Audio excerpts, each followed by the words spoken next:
ইয়াউমাল কিয়ামাতি লিল উলামা কিয়ামতের ময়দান আল্লাহ তাআলা উলামায়ে কেরামতরে বলে কইবা আপনার ইলকাদা আলা কুরসিহি লিফাসল ইবাদিহি বান্দার বান্দির বিচার করার লাগি যেদিন আল্লাহ তাআলা সিংহাসন অধিষ্ঠিত হইবা ওই সময় বলে ঘোষণা করবা মুসলমান হুনো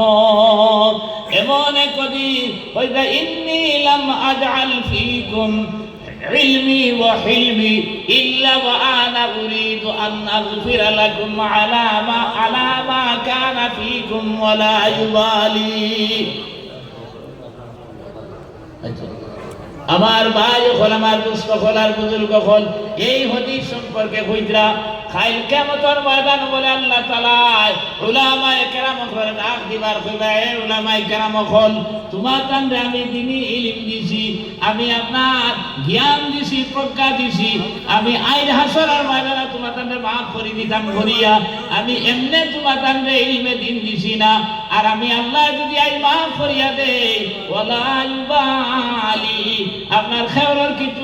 করার মতো নাই বলে অমুকে কিতার লাগি maaf করিয়া দিলাই অমুকে কিতার লাগি না দার দিলাই আল্লাহ রাসূলে কইরা খেওয়ার হিম্মত হইতো না কইতাই ও আল্লাহ আপনার ফটাই মুল্লারে কিতার লাগি maaf করে দিলাই আপনার অমুক মুল্লারে কিতার লাগি maaf করে দিলাই মাশাআল্লাহ খয়ের থেকে আইসা আল্লাহ তাআলা কবুল আর মঞ্জুর ফরমাতা এর খাতিরে মঞ্জুর করল এই যে আপনি কোরআনে করিমের লগে আপনার মাদারিসে ইসলামের লগে সম্পর্ক রাখায় এই সম্পর্কের বিনিময়ে দুনিয়া জমিন দেখাইলাম এই মাদরসার কারণে আল্লাহ তাআলা দুনিয়া খান কাইমা